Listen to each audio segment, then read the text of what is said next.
My name is Sarah, and I'm 30 years old. For most of my life, I thought I understood my family. I thought I knew the limits of love and loyalty, the boundaries that should exist between sisters. But everything changed the day my sister, Lena, walked out of my life and left 4 children behind.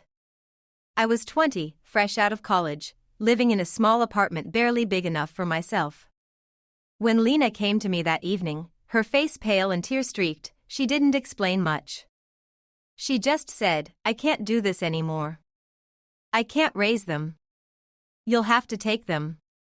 I blinked at her in disbelief. 4 children. 4 little lives she expected me to suddenly take responsibility for.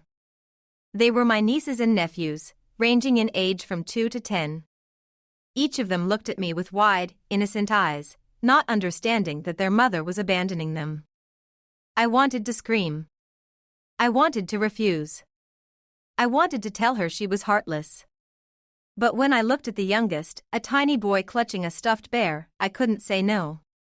So, I said the words I never thought I would, "Okay, I'll take care of them." And just like that, my life shifted. The first week was chaos. The apartment that once seemed manageable was now overflowing with noise, mess, and constant motion. Meals had to be prepared for 5 instead of 1. Laundry piled up like small mountains, toys scattered across every surface. I remember crying myself to sleep that first night, my body aching, my mind spinning. But slowly, day by day, we adapted.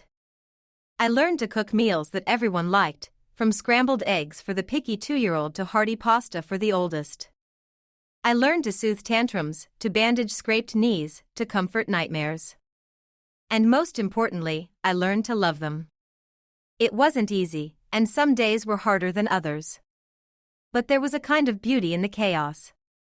I remember sitting on the couch one rainy afternoon, the sound of raindrops tapping against the window, while all 4 of them curled up beside me.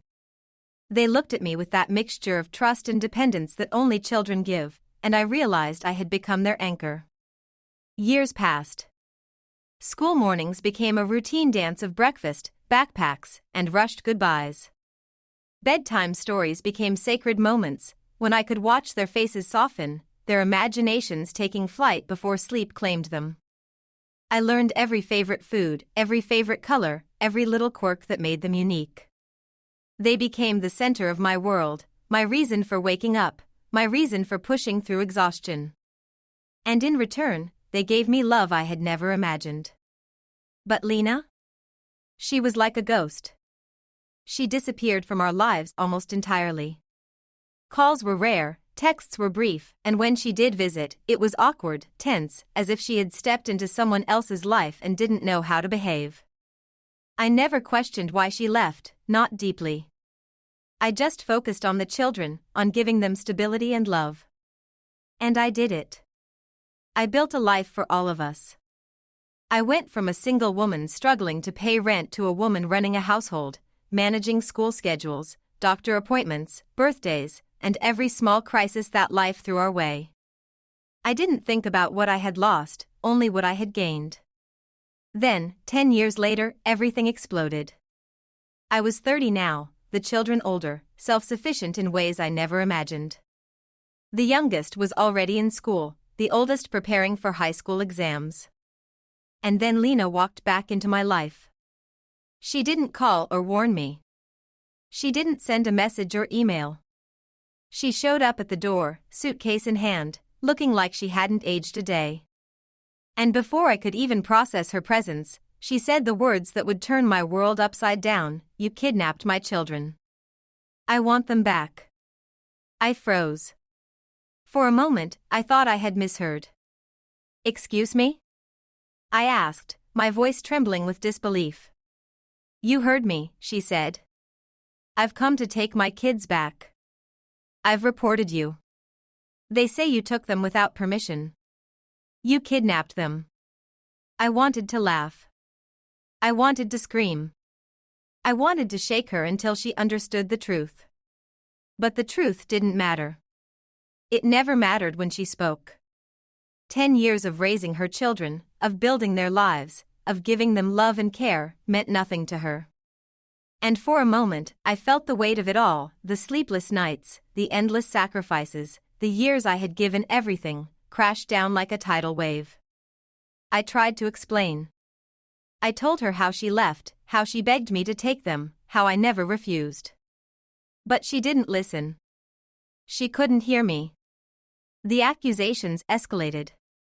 She threatened legal action, claimed I had hidden them, claimed I had no right to raise them. The children were confused, scared.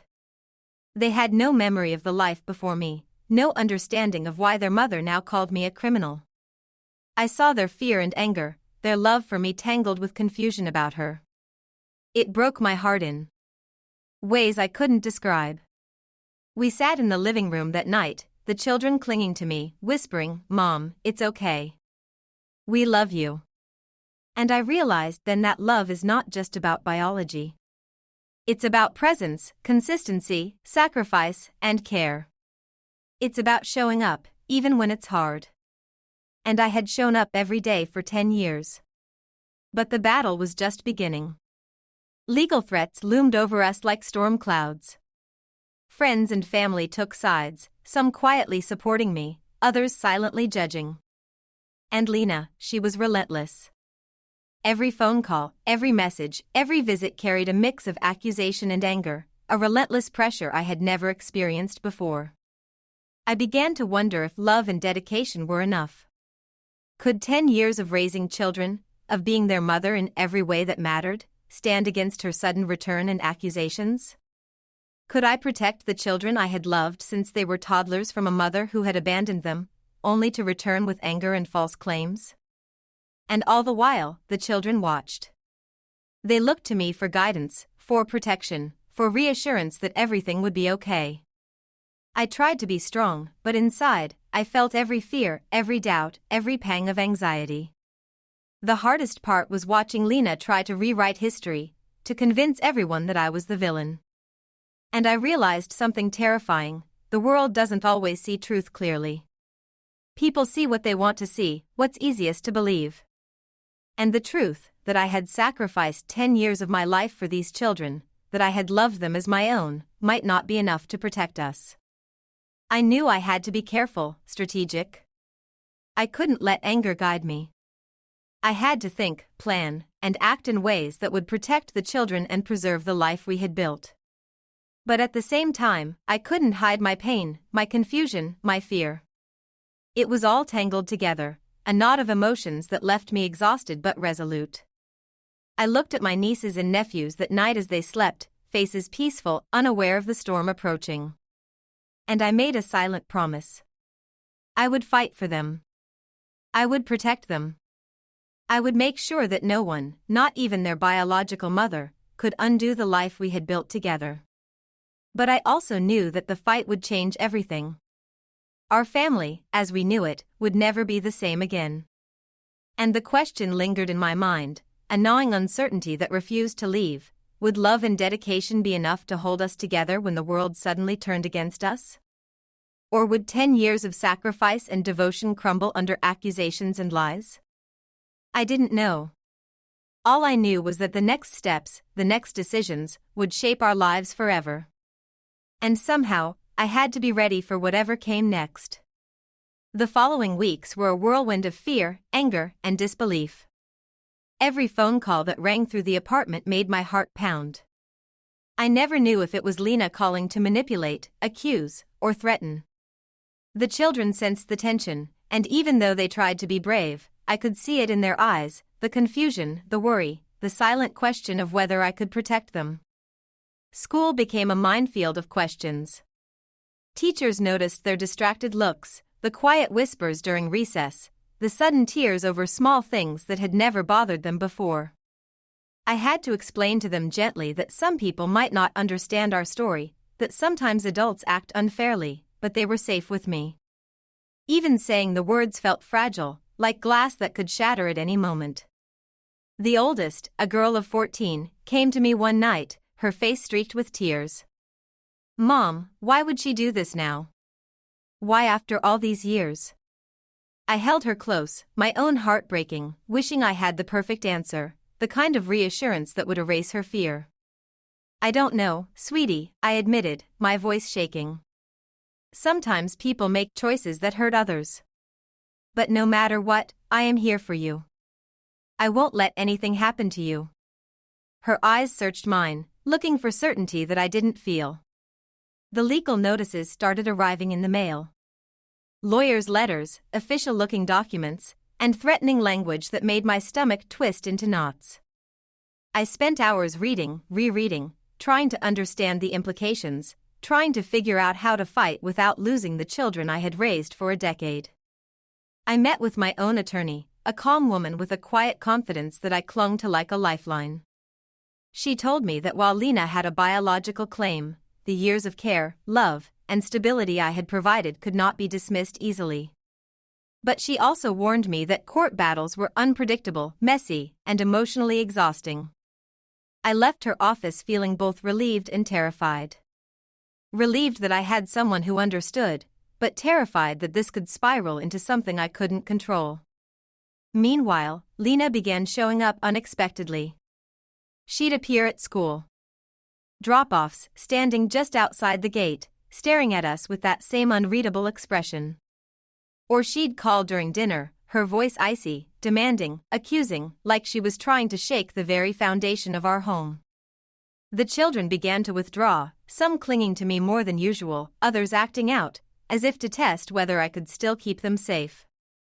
One evening, I found the youngest hiding under his bed, clutching his pillow, whispering, "Mom, she's coming for us, isn't she?" My heart ached as I knelt beside him, brushing his hair back.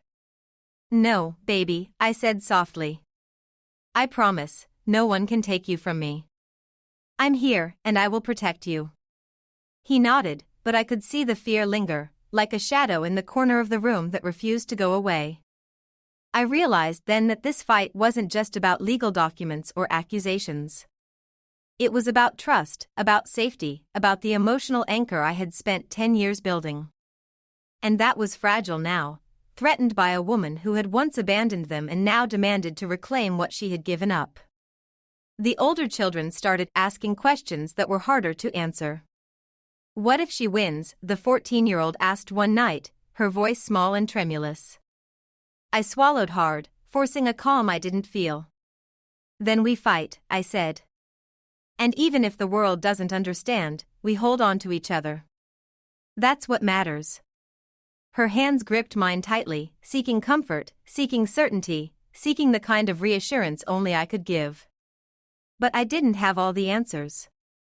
I felt the weight of responsibility pressing down like a stone. The middle two, a boy and a girl, began waking up at night, crying softly, asking if everything was going to be okay.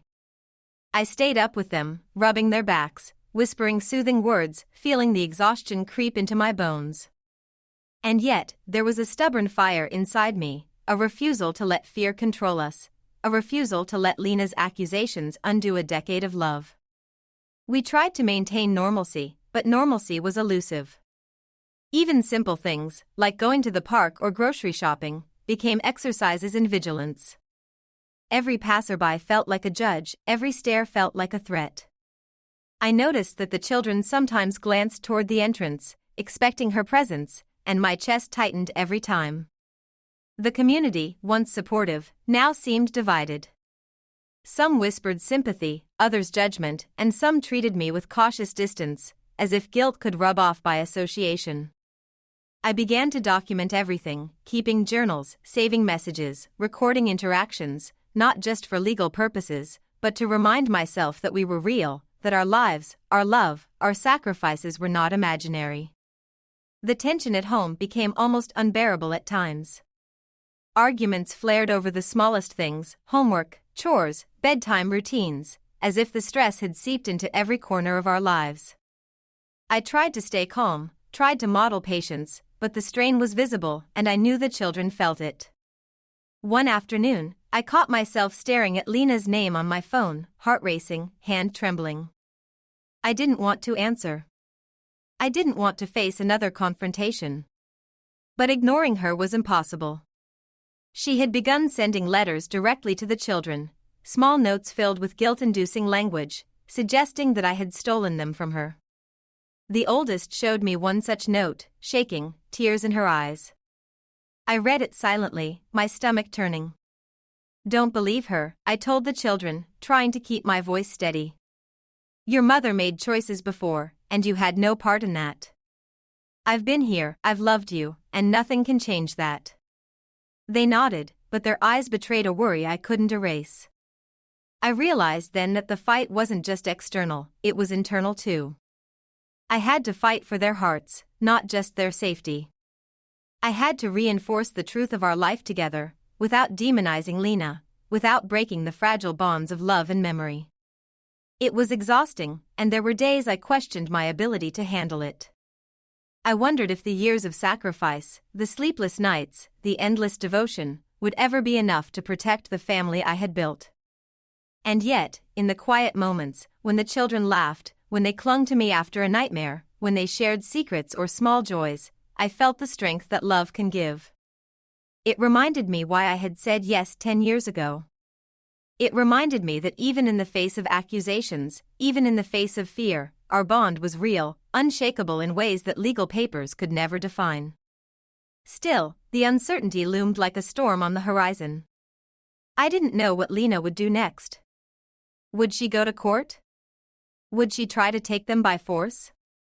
Would she manipulate others to turn against us? The possibilities terrified me, but they also fueled a determination I hadn't known I possessed. I began planning, researching every legal option, every psychological support, every way to protect the children from both the practical and emotional fallout. And yet, despite all the preparation, there were moments when I felt utterly helpless. Watching Lena's messages pop up on my phone, hearing her voice in my ear, seeing her standing outside school or in the parking lot, I felt the old fear resurface, the fear that all I had built could be taken away in an instant. I started to notice the children's subtle shifts in behavior, hesitation, quiet glances toward doors and windows, sudden clinginess. It broke me in pieces, because I knew that no matter how strong I tried to be, I could not shield them from the weight of uncertainty entirely. I held family meetings in the living room, trying to give them space to express their fears, to ask questions, to share their feelings without judgment. They spoke cautiously at first, afraid of saying the wrong thing. But eventually, their words spilled out, one by one, the confusion, the hurt, the anger, and even the tiny sparks of hope that we could face this together. I listened, nodding, offering what comfort I could, even when my own heart felt heavy. And in those moments, I realized something profound. The fight wasn't just about proving ownership or legality. It was about preserving the sense of family, of love, of trust that we had spent 10 years creating. It was about teaching them that loyalty, sacrifice, and care matter more than blood alone. Even in the face of lies, even when the world seemed against us, we had each other. And that was a kind of strength no court, no accusation, no external force could take away. But still, the question haunted me, how far would Lena go? Would she stop at threats, or would she push further, putting the children in the middle of a war they never asked to be part of? I didn't know. And that uncertainty was perhaps the most terrifying part of all. I could plan, prepare, and protect as best I could, but life has a way of testing even the strongest bonds. And I realized that our next steps, the decisions we made in the coming days, could define the rest of our lives. I vowed to myself that no matter what happened, I would fight with every ounce of strength I had. Because these children, these lives entrusted to me, were more than a responsibility. They were my heart. And I would not let fear, lies, or betrayal steal them from me. But even as I made that vow, a small, nagging thought whispered in the back of my mind, what if love and devotion weren't enough? What if the storm we faced was bigger than anything I had ever imagined? I didn't know the answer. All I knew was that we had to face it together, and somehow survive the coming chaos. The days that followed felt like walking through a fog I couldn't escape. Every moment was shadowed by the fear of what Lena might do next. Every sound, every unexpected knock at the door, made my pulse spike. The children sensed the tension, though they tried to hide it, and their attempts only made my heart ache more. School routines became a balancing act between normalcy and constant vigilance. I had to be the calm in the storm, the unshakable presence they could cling to, even when I didn't feel unshakable at all. One morning, as I prepared breakfast, the oldest peeked into the kitchen, her eyes heavy with worry. "Mom, do you think she can really take us?" she asked quietly, clutching her backpack straps. I took a deep breath, forcing a smile I didn't feel. "I don't know, sweetie," I admitted. "But no matter what happens, I will never stop fighting for you. You are my family, and I love you more than anything." She nodded, but I could see the doubt flickering in her eyes, the fear that our world could unravel in an instant. The legal threats intensified. Lawyers sent letters demanding meetings, documents, and statements. Lena's attorney painted me as deceitful, portraying my years of care as manipulation. I met with my own lawyer almost every day, trying to prepare for what felt like a battle we had no chance of winning in the court of public opinion. Meanwhile, the children's emotional walls began to show cracks. The middle two, twins, became more withdrawn. They stopped sharing stories about their day, stopped laughing as easily, and their small hands would reach for mine in moments of quiet panic. I stayed awake at night, listening for sounds, imagining threats, trying to prepare for anything Lena might attempt. Even small victories, like getting them to smile at a joke or finish homework without stress, felt monumental. Then came the day she showed up at the school, unannounced. I saw her standing by the gates, arms crossed, eyes scanning until they landed on us. The children froze, unsure whether to approach or flee. I felt a surge of anger and fear, but I forced myself to remain calm. "Stay close," I whispered, taking the youngest by the hand and guiding them past her. She called out, her voice carrying across the playground. "They're coming with me. This is my right." Other parents stared, some whispering, some watching in silent judgment. The teachers intervened, trying to calm the situation, but the fear in my children's eyes cut deeper than any words. That evening, the house was silent, but the tension didn't fade. The children gathered around me, needing reassurance, needing warmth, needing proof that love could still protect them even when threats seemed to loom at every corner. I sat with them on the couch, holding them close, listening to their fears, answering questions I didn't know how to answer. "Why did she leave us, Mom?" "Why now?" the youngest asked, his voice barely a whisper. I stroked his hair, swallowing a lump in my throat. "Sometimes people make choices they shouldn't," I said gently. "But that doesn't change that I'm here, and I love you more than anything."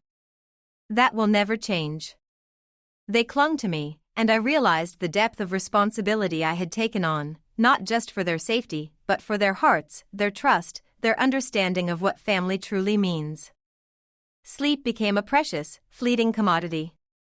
I would lie awake, replaying conversations, imagining courtroom battles, picturing the children being pulled apart from the life they had known. I thought about the sacrifices I had made over the years, the sleepless nights, the personal dreams put aside, the moments I had given entirely to raising them. And now, all of it was threatened, questioned, almost as if it hadn't mattered at all. One evening, the oldest came to me with a notebook in her hands. "Mom." I wrote down everything. "I want the truth to be clear," she said softly. Inside were letters, journal entries, drawings, timelines, evidence of our life together, our routines, the love and care she had received from me over 10 years. I felt a surge of hope mixed with despair. It was proof, yes, but proof in a world where words could be twisted, where intentions could be questioned, might not be enough. The next day, I received a court summons. I had anticipated this moment, but nothing could prepare me for the weight it carried. The children were at school when I opened the envelope. I sank into a chair, the paper trembling in my hands, imagining the world watching, judging, deciding the fate of the family I had built with my own hands. I thought about Lena and her sudden return. How could someone who walked away and abandoned 4 lives suddenly claim ownership? It felt like a nightmare, surreal and cruel. I spent hours pacing the living room, making lists, organizing documents, trying to imagine every possible scenario. And yet, no amount of preparation could quiet the storm inside me. When the children came home, they found me sitting in silence, papers spread across the table. "Mom, what is it?" the twins asked, approaching hesitantly. I gathered them in my arms, feeling their small bodies shake with unspoken fears. "There's a lot happening," I said. "But I promise, I'm going to protect you. No one can take away what we have together." They nodded, but their eyes betrayed the uncertainty, the quiet panic that had begun to nestle in their hearts. Days turned into weeks, and every interaction with Lena seemed to escalate. She sent messages, visited, and made calls that seemed designed to destabilize us emotionally.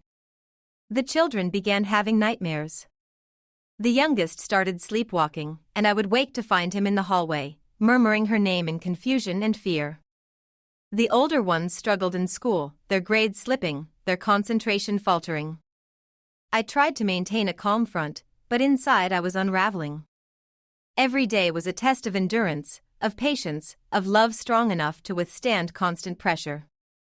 I sought therapy for the children, professional guidance to help them cope with the emotional upheaval. And I went myself, realizing I couldn't pour from an empty cup, that I needed support to remain their anchor. The sessions helped, but they couldn't erase the fear, the doubt, the looming threat of an uncertain future. Then came a moment that shook me to my core. One of Lena's friends approached me at the grocery store, speaking in hushed tones, offering veiled threats, suggesting that my actions could have consequences beyond courtrooms and letters. It was a reminder that the battle wasn't confined to paperwork and legalities, it had seeped into the outside world, into strangers' perceptions, into the fragile sense of safety we had. I realized then that protecting the children wasn't just about defending our story legally, it was about shielding them from the emotional and psychological harm that came with their mother's accusations. I began documenting everything more meticulously: phone calls, visits, messages, even small incidents at school. I wanted to create a record, a shield, a testament to our life, to our love, to the family I had built through sacrifice and devotion. The children sensed the tension, but they also began showing resilience I hadn't anticipated. They comforted each other in small ways, whispered words of support, and slowly, cautiously, reminded me that we were in this together. Yet, every night, I stayed awake, imagining what the next confrontation might bring, what twists Lena might introduce, what emotional traps the children could fall into. I realized that our life had changed irreversibly. Nothing would ever be simple again. Even ordinary moments were tinged with anxiety, a constant awareness that the world could shift with a single accusation, a single action. And still, I refused to let fear dominate. I reminded myself, constantly, that we had survived 10 years of uncertainty, challenges, and chaos together. We had built a family through love, dedication, and sacrifice. And no one, no matter how determined or manipulative, could erase the bonds we had formed. But deep down, I knew the real challenge had only just begun. The court date loomed, the accusations persisted, and Lena's determination seemed unyielding. Every day was a tightrope walk between hope and despair, love and fear, resilience and exhaustion. And every day, I watched the children, knowing that their hearts, their trust, their sense of family depended entirely on my ability to remain strong. I promised myself that I would not let them down. But as the days passed and the storm grew closer, I realized that the coming battles would test us in ways I could not yet foresee. Would our love and loyalty be enough to withstand the force of betrayal and accusations? Or would the family we had spent 10 years building crumble under pressure? I didn't know. All I knew was that we had to face it together, and somehow, survive. The days leading up to the court hearing were tense beyond words. Every morning, I woke with a knot in my stomach, wondering what new twist Lena might throw at us. The children sensed it too. Even the youngest, who had always been the most carefree, now approached me cautiously, eyes wide, seeking reassurance. I held them close, whispering, "No matter what happens, we're a family. That can't be taken away." It was the truth I clung to, the anchor in the storm that threatened to pull us under. We spent the evening before the hearing together, cooking dinner, setting the table, and laughing at small things. I wanted them to remember what home felt like, even amid the chaos. And they did laugh. Not perfectly, not without fear, but enough to remind me that life, even in crisis, can carry warmth and hope. The next day, we arrived at the courthouse, the children clinging to my hands. I could see Lena across the hall, calm and composed, her expression unreadable. I felt a surge of anger, but I swallowed it, focusing instead on the children and their need for stability.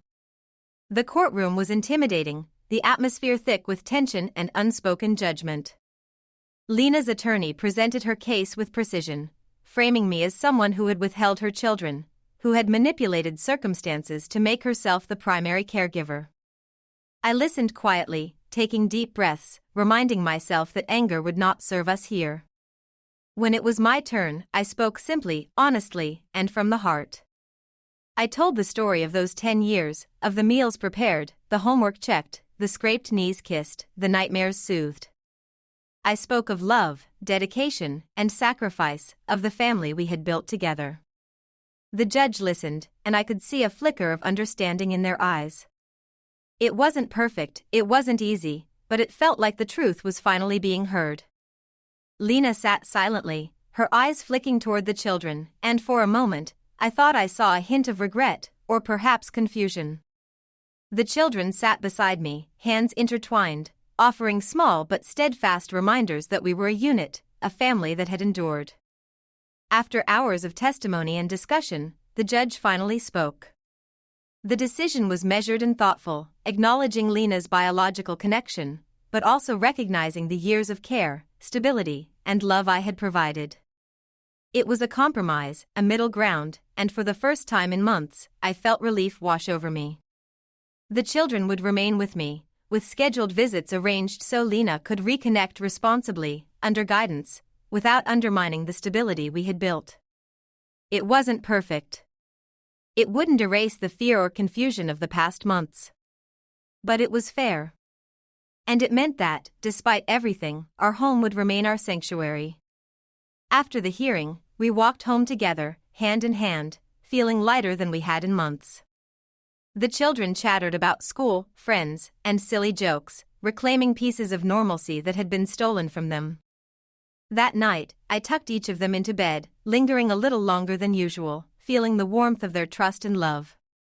The youngest whispered, "Mom, I knew you wouldn't let anyone take us." I kissed his forehead, tears welling in my eyes. "I'll always protect you," I said softly. "Always." In the days that followed, life slowly began to return to a new rhythm. We laughed more easily, played games together, and allowed ourselves to imagine a future where fear didn't dictate every action. Lena reached out occasionally, cautiously, a reminder that the past couldn't be erased but could perhaps be understood. It was strange and tentative, but it was a start. And I realized that family isn't just about who gives birth. It's about who shows up, who sacrifices, who stays, who loves unconditionally. Those 10 years had proven that to me, over and over again.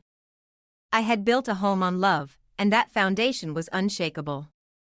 The children, now older, understood that too. They had been through fear, confusion, and uncertainty, yet they emerged stronger, more compassionate, and more aware of what it means to be loved and protected. As I watched them play in the living room one afternoon, their laughter echoing, I felt an overwhelming sense of gratitude. Despite the turmoil, despite the fear, despite the challenges, we had survived. We had thrived. And we had done it together. I knew that the road ahead might still hold challenges. There would be awkward visits, difficult conversations, and lingering tensions. But I also knew that no matter what came next, the bond we had forged could withstand it. And that bond, built on years of care, trust, and unshakable love, was the most powerful thing in the world. As I tucked the children into bed that night, I whispered a silent promise. No matter what storms come, no matter what fears arise, I will always be their safe place, their home, their anchor. Because love, when it is true and unwavering, is stronger than any accusation, any fear, any betrayal. And in that moment, I realized that we were more than a family defined by blood. We were a family defined by heart. And that was unbreakable.